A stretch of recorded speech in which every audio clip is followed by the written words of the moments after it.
what is up, people? This is WWE Breakdowns. I'm Mr. Filthy, and this is Ryan, and we are returning with some Smackdown. I believe we're coming from Pittsburgh today, home Yes, of the yes, yes. Steels and the Ers and the Blacks and the Yellows. And the other colors. Yeah, Yeah. I don't know. They didn't make songs about the other ones. They don't matter as much, I guess.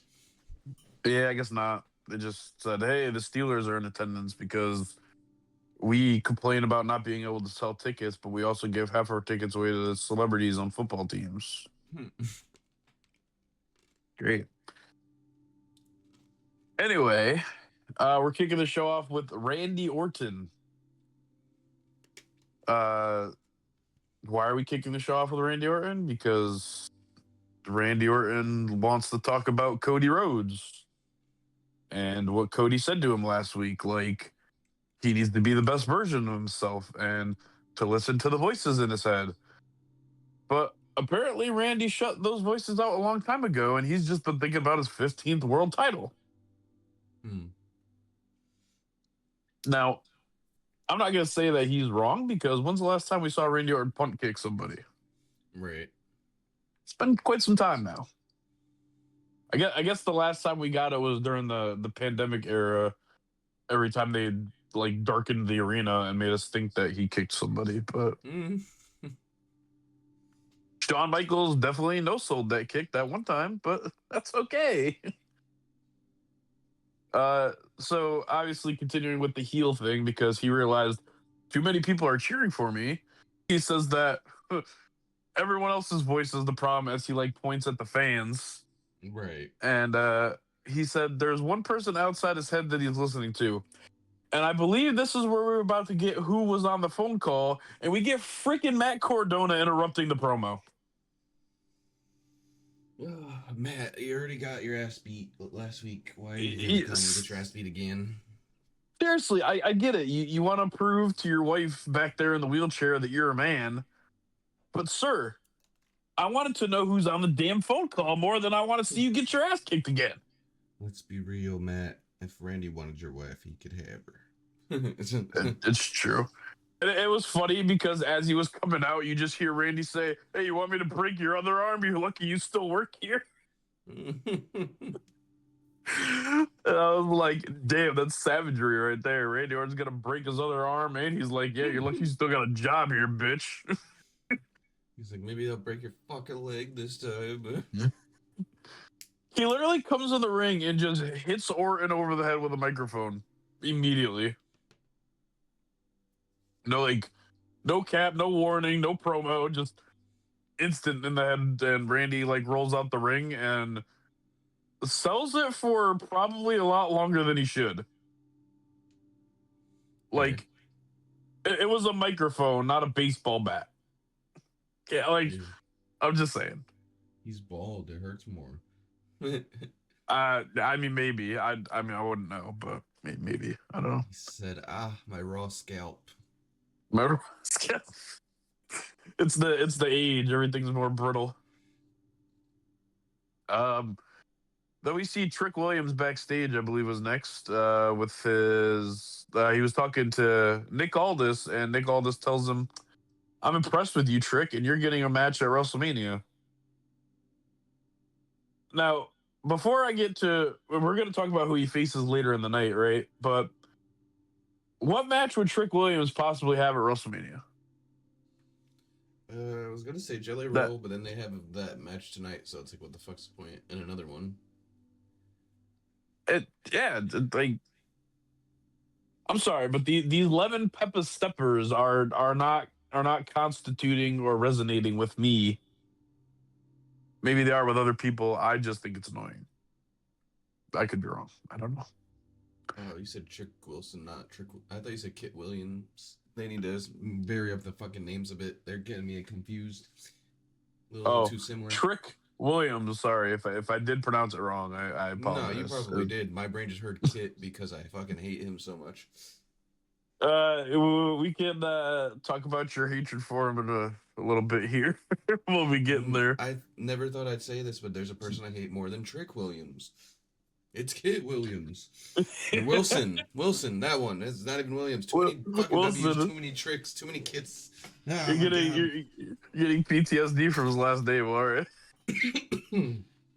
Just knowing that he's on the show hurts. Yeah, it does. Yeah, it does conk the brain a small bit. I will agree. Uh, so then Sami Zayn shows up, and Trick basically throws the fact that he has a WrestleMania match in Sami Zayn's face. Which is hilarious. It is hilarious because Sami's been there for how long? And this dude Trick just popped up like a couple months ago. It's like, maybe if you weren't such a pussy, Sammy, you could get a match like me. Drag him. Drag him. Sami says, Sami asks if he's going to be in WrestleMania. And Nick tells him, unless something changes, you won't be at WrestleMania. And the crowd boos that for some reason, even though we've been booing Sami for like the past 3 weeks. You know, Sammy has at least one town that likes him. I guess that's a little confusing to me. I don't know.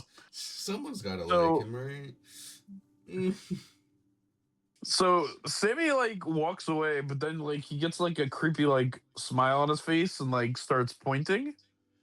And he walks back over there. He doesn't run. He walks back over there and just punches Trick Williams right in the face. Because why not?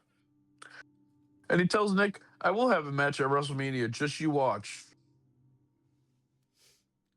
Whatever you say, Sam. You went from not believing in yourself 5 minutes ago to all of a sudden, I know exactly what I'm going to do now. Yeah, I mean, I don't know. I didn't put two and two together at the time. Everyone else probably did, and I'm just lazy brain. But I didn't. Then we come back from commercial break, and Randy Orton says he wants a match against Matt Cardona before the Voices take over. And Nick's like, all right, he's not cleared by medical, but I would do whatever you want. He's like, yeah, I could either let you end his career or I could save his ass and have him in a match. So yeah, I'm gonna go with the latter here and give you your match. Sure. Not realizing that he was probably gonna try to end his career either way, but you kind of just like served him up on a platter. At least he would have to go find him. Yeah, exactly. At least you would have to go find him backstage somewhere, and maybe, just maybe, you could have got enough security guards to like get him to his car and have Matt in a very safe place. But we don't do that here. Or just shoot him a text while Randy's talking to you and be like, "Hey, buddy, you should get the fuck out of here." Yeah, or just be like, "Yeah, you should. Randy thinks he has a match against you later tonight. You should probably dip." I'm not making that official. Replace him with like Drew or something. Yeah, exactly. Well, I don't know. I don't even think Drew was medically cleared after last week. But yeah, getting thrown off of a fucking tower. We could have gave him Apollo Crews. Give him Aleister Black. He's always just fucking around in the backstage bothering people. Oh yeah, forgot about Aleister Black. He ain't doing shit. Give him Aleister Black. And other than his wife being a creeper to random dudes in the backstage, yeah. His wife is a creeper, isn't she? She went from like, ooh, I do sexy entrances in the ring to I'm gonna dress in black now and go be with my husband because that's what I do. I feel like Aleister likes to watch. That's why his wife's constantly like reaching out to random superstars on the men roster. It's possible. It's very possible. I'm sure a majority of them stay at the same hotel. That's why they have the cuck chair at the hotels. Ah, okay. Gotcha. Because they always got one. There's always one. There's always that one. We get the Bellas versus Flair and Bliss next, and I forgot this match was even happening because the beef last week was totally not needed. Yeah, this team should have fucking ended a while ago. But before the match can start, the Irresistible Forces come out and basically just talk shit about everybody in the ring. They say that they're hotter than the Bellas, which I'm confused about. The fat woman and the drag queen are definitely hotter than the fucking Bellas. and they wonder why they're cheering for Flair and Bliss, and it's like, maybe because people have opinions. Just a thought, Lash. Just a thought. Well, you guys also suck. You can't cut promos. You can't wrestle. Mm.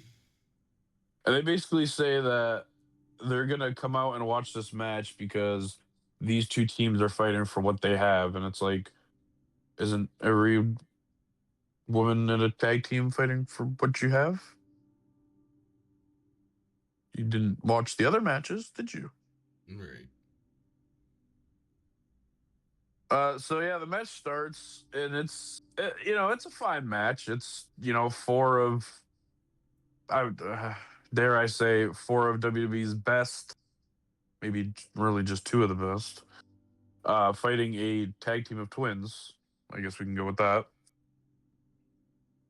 So yeah, it was a fine match. Ends with Latch Legend punching Alexa Bliss in the face, costing them the match Which was dumb because I'm just like, because the Bella no. twins, who are supposed to be baby faces, took advantage and won the match on a punch to the face by someone that wasn't in the match because Which, that's what baby faces do, guys. I mean, that I get because I'm doing that too, but I don't even get why they interfered with only them and not just attacking both. Yeah, it didn't make sense, did it? Especially when they later just attack both anyway. Yeah, exactly. Like, so yeah, after they cost the match, the Bellas win. Flair's arguing with them, and Nia literally gives them the lightest push I have ever seen. She's like, oh, get down, you guys. Bad. Stop arguing. I have pushed my 7-year-old niece harder on a swing than Nia Jax pushed these women down. Just saying. Just They saying. just really can't wrestle. It's kind of upsetting. It is. It's very upsetting. So they basically dismantle everybody in the ring, and as they're literally about to break Alexa Bliss over their knee, the we get Bailey and Lyra coming out. only time I've ever been excited to see Bailey. Yeah, first time. They actually get the upper hand on them, and they actually get Nia out of the ring, but they apparently need everyone else's help to get Lash out of the ring. Really Should just be the other way around, but that's neither here nor there. And then we get Flair pushing Brie on the ground one more time before she leaves the ring because why not? I think Flair's about to turn. I think Flair has her dad's anger issues because this man used to flip out and flop and pull ropes and do all types of weird shit. Next thing you know, she's gonna use racial slurs. I mean, what? Oh God, yeah, we didn't forget about that, did we? And we see Damian Priest and R-Truth backstage, and this dude says that the Judgment Day is back. Truth, have you missed Raw? The Judgment Day is still alive and well over there, buddy. Yeah, and he's talking to him right now. Jelly Roll shows up and he says, Dom? And Jelly Roll says, no, we do this every week. Truth says, well, you look different. Oh, yeah, you shaved the mustache. Dominic Mysterio and Jelly Roll do not look alike. I'm just going to throw that out there now. Jelly Roll clearly looks like a skinny Mexican teenager, just like Dom. With face tattoos and shorter hair. Jelly Roll Mexican confirmed. Is it possible? It could be. And he sees Rhea Ripley, and he's like, "Oh, you better hope Liv Morgan doesn't see this." And can I just say that R-Truth is still one of the best comic relief characters I've ever seen. Right. Although Danhausen is definitely catching up.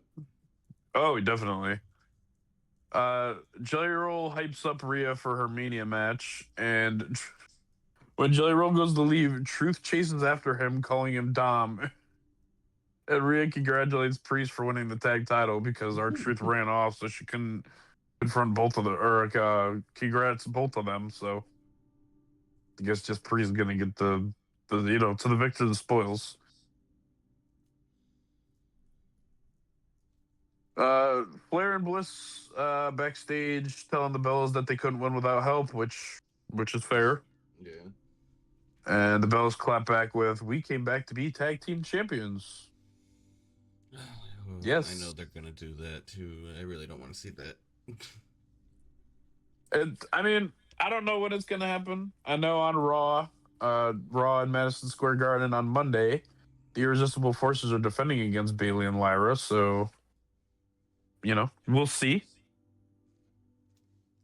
But they may be building us up to a Bella tag team title run.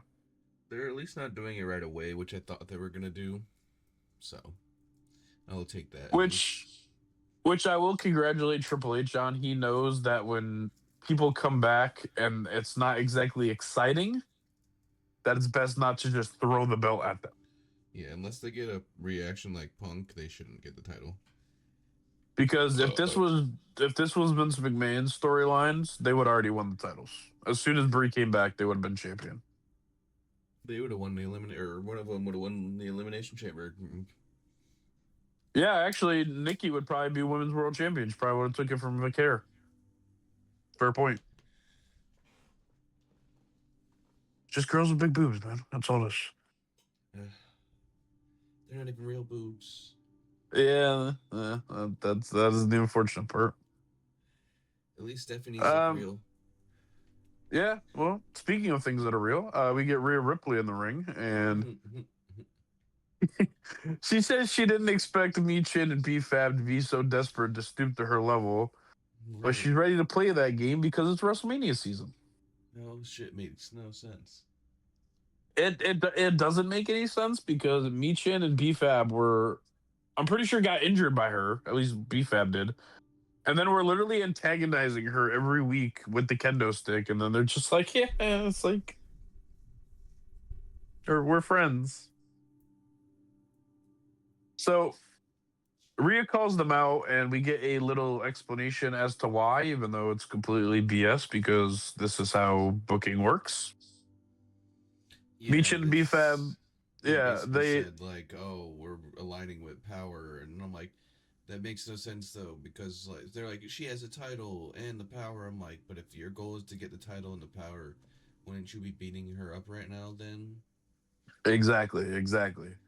They complain that they've been here so long and they don't get the love or recognition they deserve, and it's like, you know, Michin, you went after Chelsea Green after she already lost the title. That's on you, girl. That's on you. Uh, so Jade says that they spoke to Nick, and BFAB is gonna step up. BFAB is gonna fight Rhea Ripley. BFAB, who has wrestled maybe 4 matches, is gonna fight a multi-time women's world champion. BFAB, who was a manager to the Street Profits, wasn't even a wrestler, is gonna fight a multi-time world champion. And she thinks she's gonna win. I don't know who's more delusional. I don't know. I really don't get them. So Rhea says she's gonna teach her that actions have consequences, which I think that's more of an adult lesson, but I digress. So Rhea and BFAB starts, and Jade and Michin don't wait too long to get involved, but Rhea does a pretty good job fighting them off, and then Jade gets BFAB DQ'd by throwing Rhea into the steel steps. Yeah, like the match lasted a whole like 30 seconds just for her to DQ her. Was that the plan? Because Jade, if we rewind, you said BFAB is gonna step up, and then you made her lose. I mean, she was gonna lose either way. But you made it happen yourself. That I don't even care about their match. I just want to beat up Rhea. So Rhea's going for Riptide on Jade, but Michin and BFAB attack her. Jade barks at them to pick her up, and Jade hits Jaded, and they stand over her corpse, I guess we could say, because it kind of was dead after that. So this faction team, the Meechin and BFAB working on the inside, whatever you want to call it, is just fans of beating up Rhea Ripley. And I really hope that this faction, because I know when Randy Orton's gonna win the title at WrestleMania because he turned heel, right? It makes sense. And WWE likes to do this thing where if somebody just turned heel or somebody just turned face or somebody starts this faction, they retain the title. Jade's defended the title twice. And actually, no, once. And she's had it for a very long time. So if they keep it on her just for the pure fact of trying to build this faction, I'm going to be very angry. Yeah, me too. They need to get this off for her. I don't care about this faction. It makes no sense. It shouldn't come together at all. Yeah, the faction makes no sense. The storyline makes no sense. Rhea Ripley being the target for these people that have never won a world title in their life or even a singles championship makes no sense.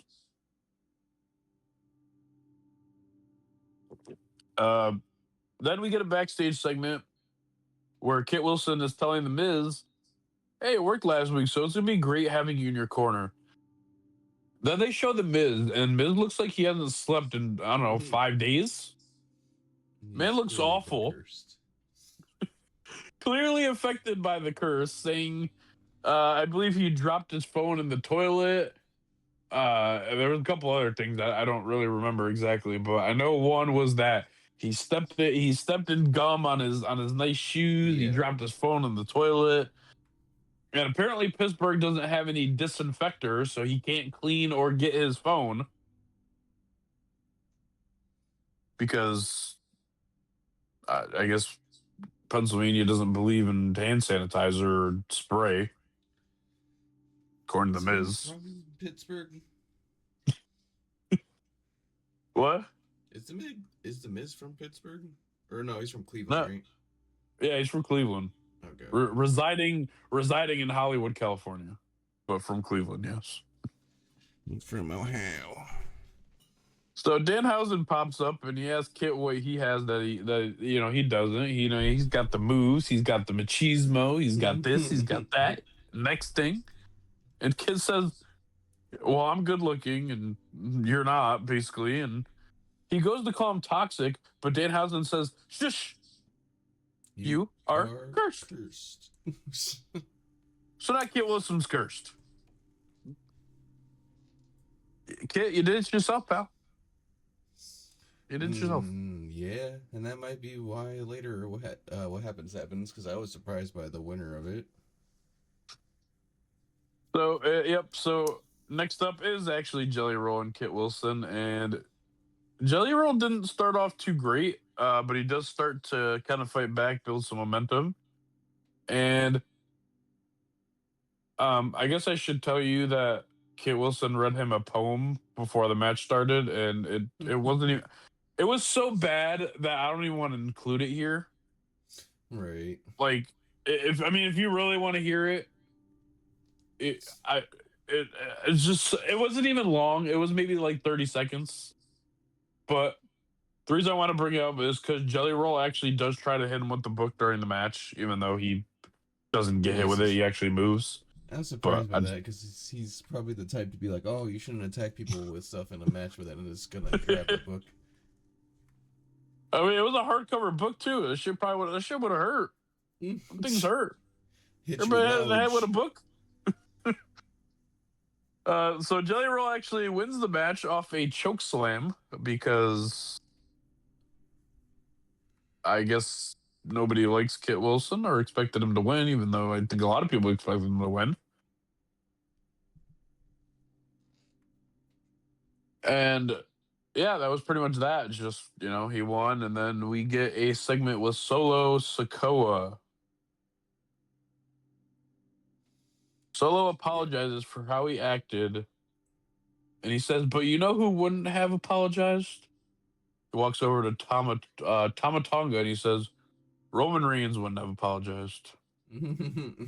But now you ruined the apology because now you're like Roman because you're only doing it to prove a point. Exactly. That no sense. Uh, then Hayes comes up and says, "Hey, you gonna take a shot at this title, or are you gonna wait until Solo says it's okay?" Hayes roasted this man. Just to say it, roasted. And Shinsuke comes over, and I think he said, "I don't fight Carmelo Hayes or allow Solo." Did you pick up on what he said better than I did? No, not really. I'm 100% about I don't fight Carmelo Hayes, but I don't know what he said after that. Incoherent But rambling from I mean, Shinsuke. I even tried to turn closed caption on, and it didn't do anything. So Setup cannot compute. I tried to I tried. So Talatonga's behind him, and he says, "You good?" And Tamatonga says, "Yeah, I'm good." So obviously the team's still backing him up. So, well, at least Talatonga is backing him up because that's his brother. I don't know where Tamatonga was. I guess he just said, "I'm gonna go with Solo because screw you." So we get Sami Zayn who answers the open challenge because Sami Zayn said, "Hey, I'm going to WrestleMania and I'm going to take my chance." This is big. I was kind of surprised. I guess I shouldn't have been because of what happened at the beginning, but I still was kind of surprised that it was Sami Zayn. I just thought like, oh, Sami's going to attack somebody or do something stupid and get himself in WrestleMania, but no, he went about it by trying to earn the US title. Right, I can't tell if they want to turn him heel or not. You really can't tell, can you? It's very difficult now. So during the match, or right before the match, Trick Williams comes down to the ring, and during the match, he grabbed the title, and I thought, oh, he's gonna leave with the title. Like this is like what? Why? What a dick! Makes no sense. So that shit's But no, madness. but no, he throws the title in the ring, like right in front of Sammy, and Sammy picks it up and kind of gives it to the ref, but it kind of looked like he also wanted to use it before the ref took it. But I can't really say because the ref grabbed it like way too quick. Right. Alright. Um, then Hayes grabs Sammy from behind and goes to like push him to where Trick Williams is on the apron. But Hayes gets hit with that thing that was in his hand. The commentator said it was a right hand, but they clearly showed us that he was holding something in his hand. I Right. just don't know what it was. Either. And then Sammy hits a Haluva kick, and Sami Zayn is the United States champion. Yay, Sammy's finally won something. And like you said, I don't know if they're turning me heel or not because the crowd was very excited about this. I don't know if the crowd was just happy because they felt like his title reign was kind of stale, which I mean, yeah, you could argue that because it was just basically open challenge every week. It wasn't like anything like rivalry like worthy. Right. But then again, John Cena did the same shit and we liked his title run. So And technically, Sammy did the same thing with it last time. oh yeah, he did, didn't he? They just continued after John Cena lost it last time, didn't they? They don't know what to do with it now. They're like, shit. We can't do stories. We need everyday shit. It's the new 24/7 title. They're killing the title secretly. They don't realize it. Yeah, they really are. We see Sami Zayn backstage. Very happy boy. He won big band title. And Sami Zayn gets told by Nick Aldis that he'll be defending the U.S. Championship against Trick Williams at WrestleMania. So was this always the plan? Was it going to be Hayes and Trick Williams if Carmelo Hayes won? Because Maybe. Nick, we've seen that match. If we watched NXT, we've seen that match many, many times, sir. Which is probably why they put the title on Sammy so that they avoided redoing a match that they've done for all the NXT fans. Which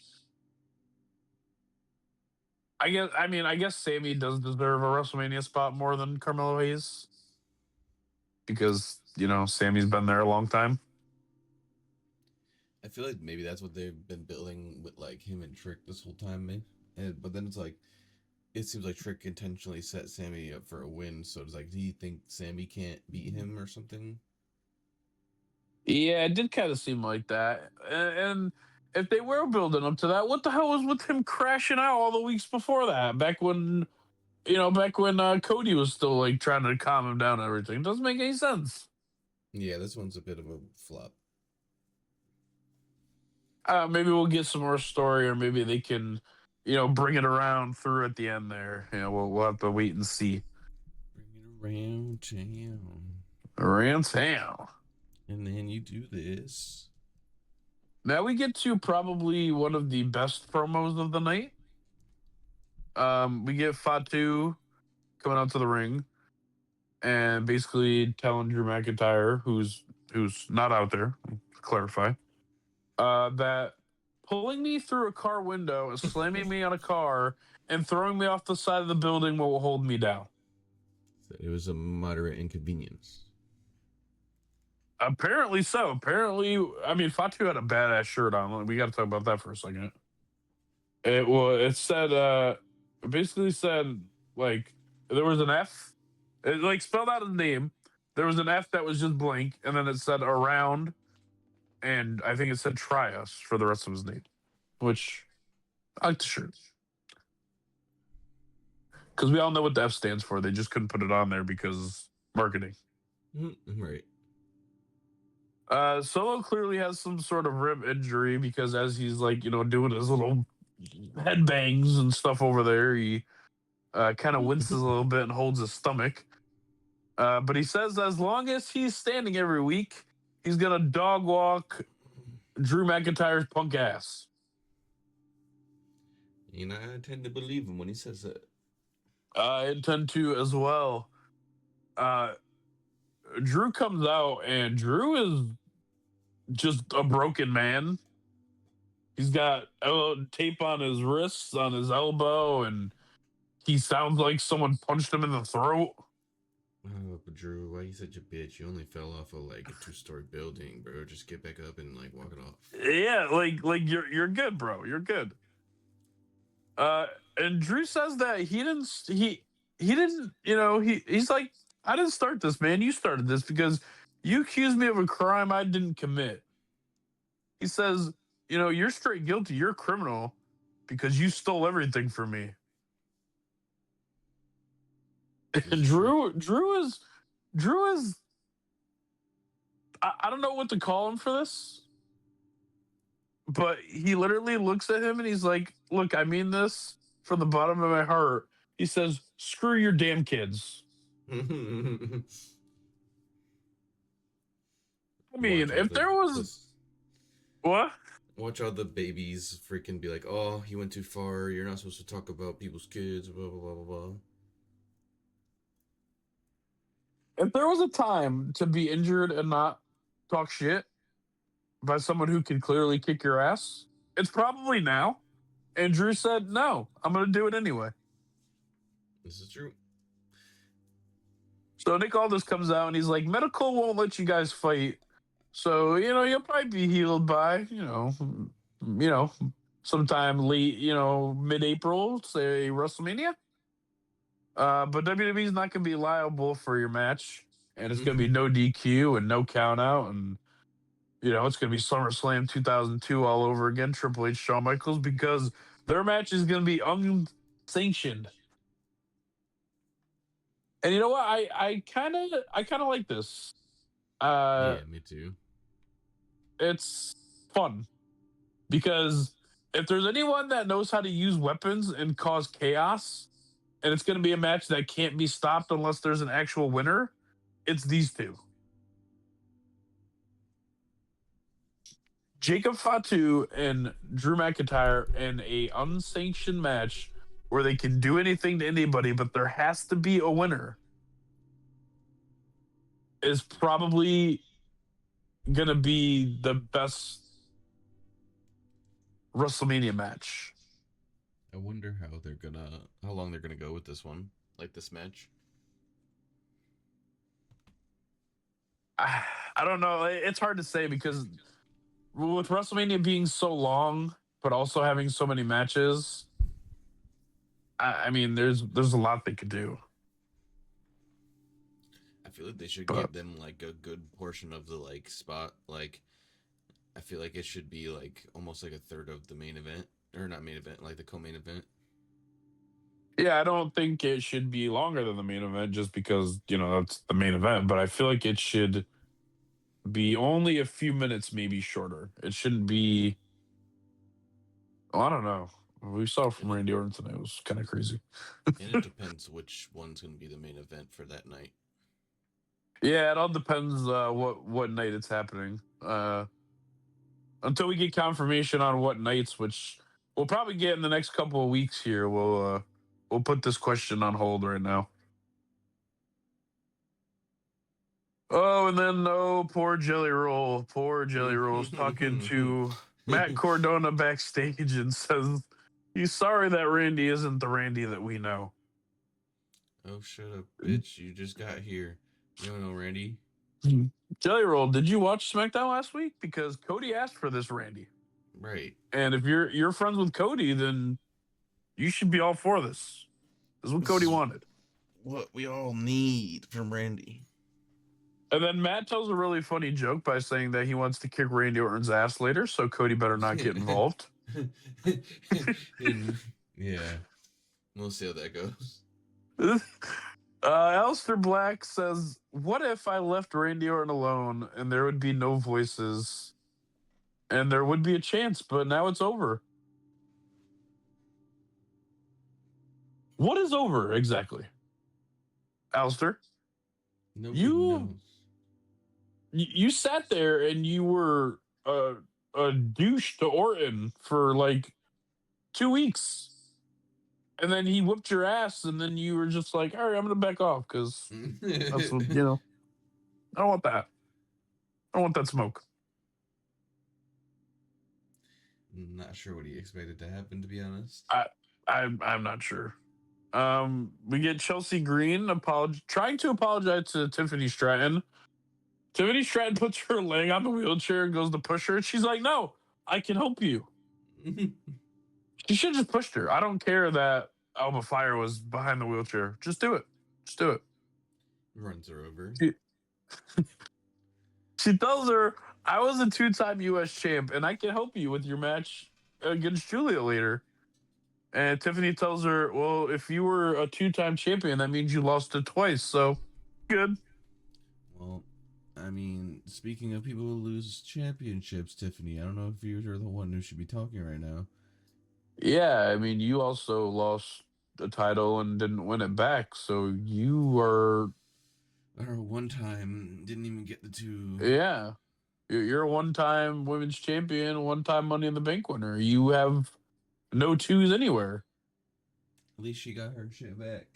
That's all I'm saying. Yeah, yeah. And then we get then it was Chelsea Green telling Alba Fire to wheel her away because she's upset by how rude Tiffany Stratton was.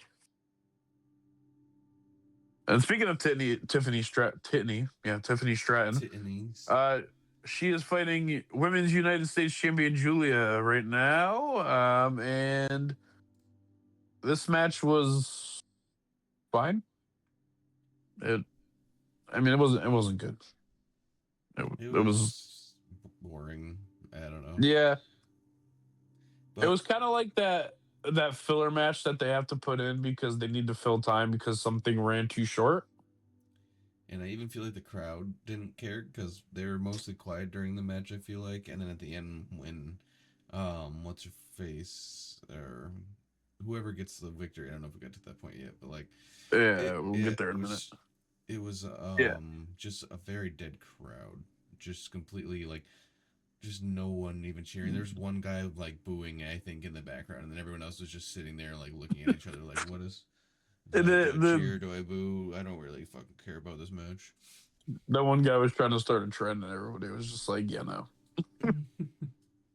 So Tiffany Stratton was about to go for the prettiest moonsault ever, but Kiana James goes up on the steel steps and distracts her for a second. So when she does perform it, Julia gets her knees up, and Julia gets a half-ass rolled up and wins. I don't know if that was really a roll up. I don't even think we can call it that. It was just, like the rest of the match, mediocre. Yeah, it was very.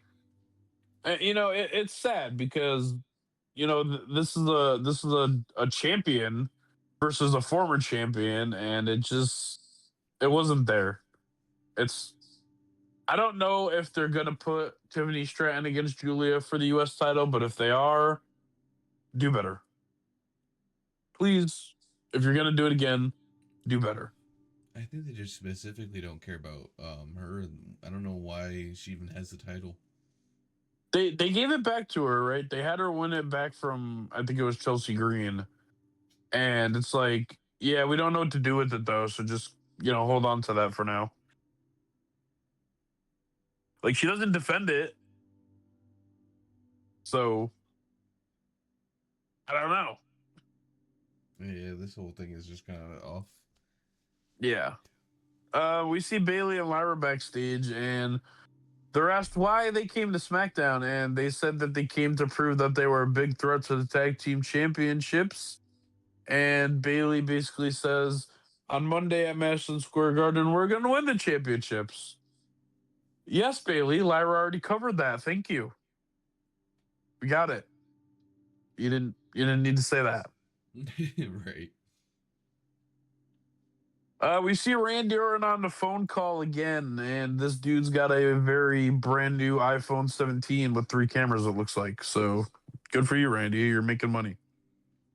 Uh, we hear him say, "I appreciate you, and I'll see you soon." And then he gives like this like really cheeky smile. Like it's hard to explain how the smile was. It was just kind of like the one that kind of faded in, but it was also one that says like, "Yeah, I have a plan." It was And weird. please don't make us wait till WrestleMania to see who was on this phone call, because if damn Matt Cordona didn't mess it up for us, we probably would have already knew who was on this phone call. Uh, I just hope they come in. It sounded like they are ready to come. I hope they end up coming like next week or something. So, I was reading online, someone said it was Kevin Owens, but that makes absolutely no sense.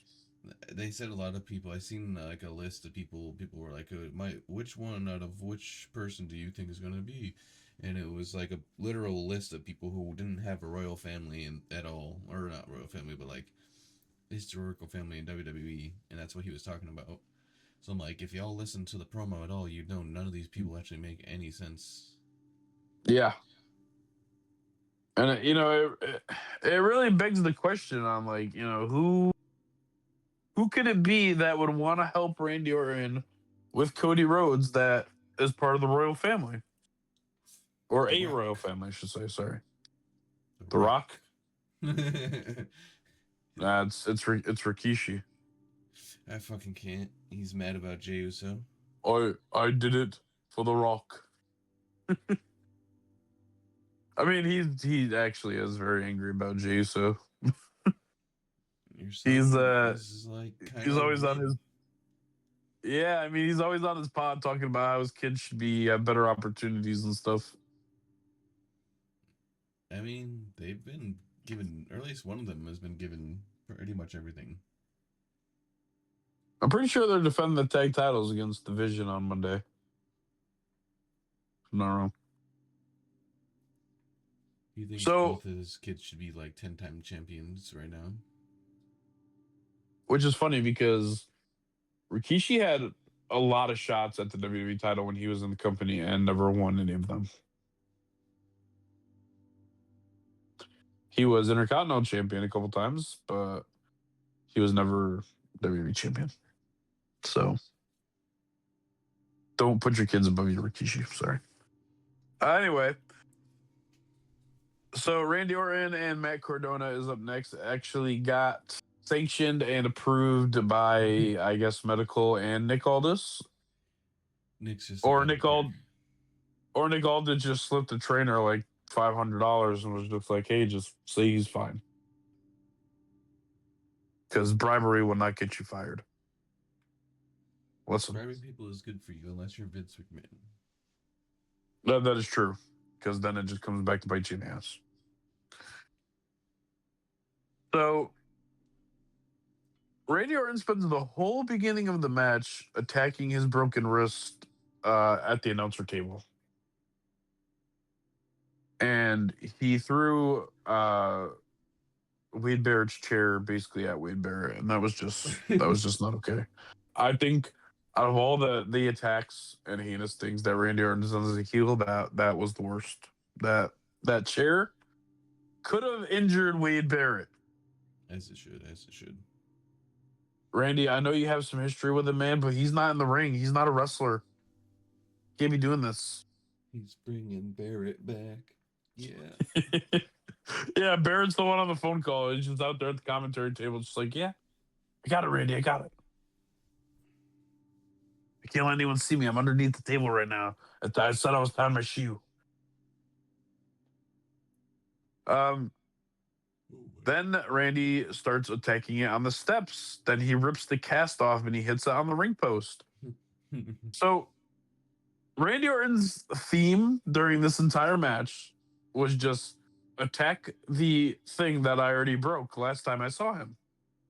Right. Which is fair, but I mean, it didn't really create for that good of a match, now did it? No. I don't know. How did you feel about the match? I feel like it was just there so that they could build to what happens after the match. Yeah, I mean, you're probably right. Randy Orton finally hits an RKO and pins him for the win, obviously, because Matt Cardona said that, like I said, he told a really funny joke by telling Joey Roll that he was going to whip Orton's ass. And I think the only thing that he actually did was hit him with the Rough Rider and maybe with like a punch or two. So, I mean, Matt, if you classify that as kicking someone's ass, then kudos to you, bro. But He said, I kicked him I'm once, that counts. pretty sure One you of got them was your on ass his kicked. So, as Randy's celebrating his victory, Cody Rhodes' tour bus shows up on the Tron, and Cody Rhodes steps out. And I was watching this, on my TV on cable, and they did like that thing on the commercials where they show it up in the corner, but they also have the commercial on. So I literally watched Cody Rhodes walk from the parking lot into the arena, tell security, no, I'm supposed to be here. Saw Randy Orton throw 2 security guards out of the ring for no reason. And then Cody Rhodes coming to the, getting into Gorilla, and then coming back to TV, and then his music hitting. I don't know why Randy threw the poor security guards out of the ring. I only had audio on the commercials, not on the show, because, like I said, it was on commercial. So those poor security guards' fate will never be known as to why. But Cody gets in the ring, or no, Cody is stopped by security and Nick Aldis, and Cody's like, I just want to talk with him. Just want to talk with him. Immediately, the meme with Peter going to Meg's boyfriend's house with the shotgun, saying, I just want to talk to him, immediately shows up in your mind. Because oh, crap. Nah, Nick Aldis is British. He can't use guns. He is British. But so Cody gets to the ring, and he kind of looks at Orton for a minute, wondering maybe if he should talk to him. No, he just gets in the ring and just starts kicking his ass. Because In wrestling, why would you talk when you have fists and muscles? Talking is for the That's women's.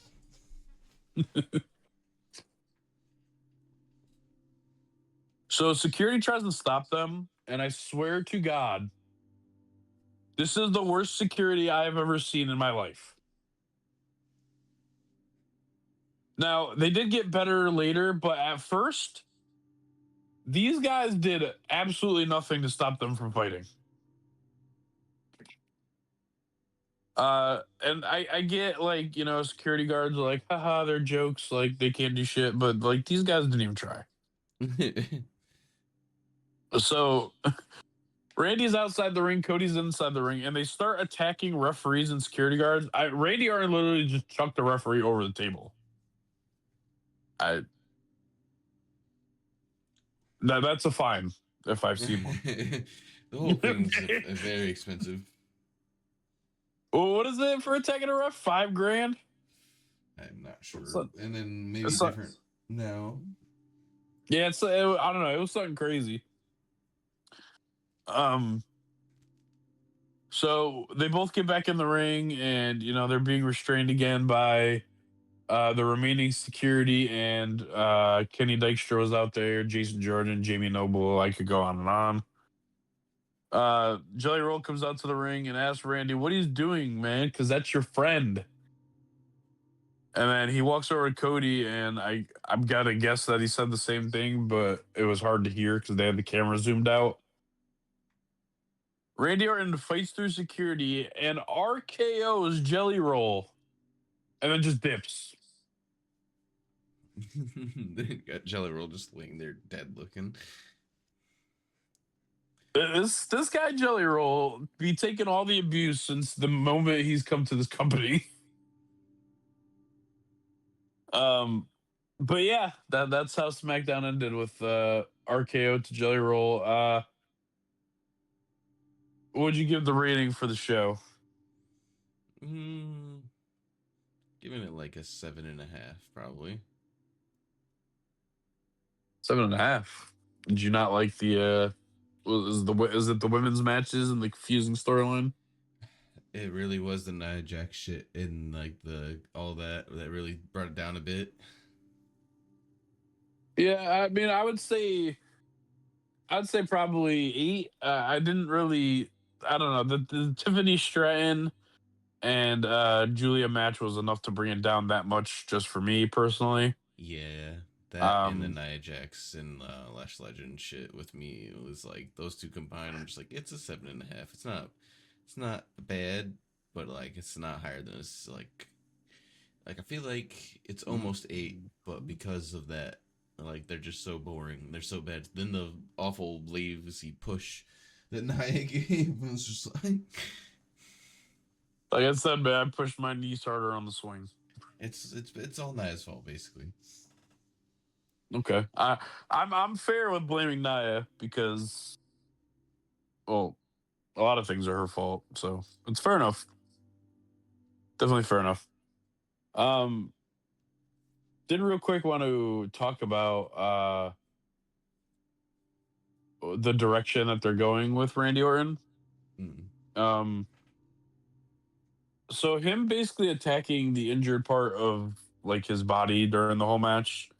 What do you see happening um with his match with Cody if Cody doesn't have a specific body part to target? Because as we saw in Cody's attack, he was really going for the eyes of Randy Orton. Cody will make So her Randy will make a spot. I think you think Randy gets one more attack at least before WrestleMania. Maybe that or like I don't know. He might not do a broken ankle with Cody, but I feel like we're gonna keep getting this attack, and I feel like when Cody's really about to put Orton on the shelf, that guy that he's been on the phone with is gonna get involved. right, that's fair. That might not be until the day before WrestleMania because WrestleMania is both days. We might not get that till the WrestleMania is on the 18th and 19th.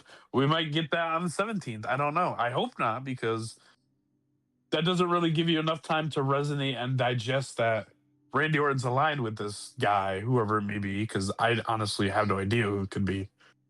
Um, some people are probably already building scenarios in their head. John Cena. I can you imagine? Yeah, so like some people might be building scenarios in their head. I honestly have no idea. I've seen someone try to say it's Batista. I'm like, why the fuck would Batista be the one that's coming back? Yeah, why would I don't think it's Batista. I mean I really can't think of anybody that's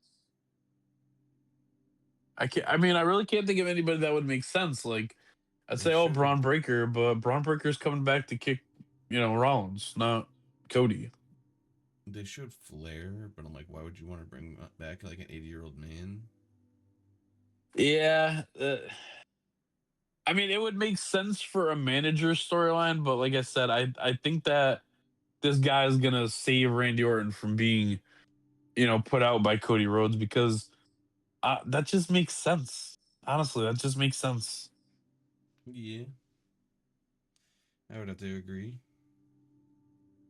I mean, it's not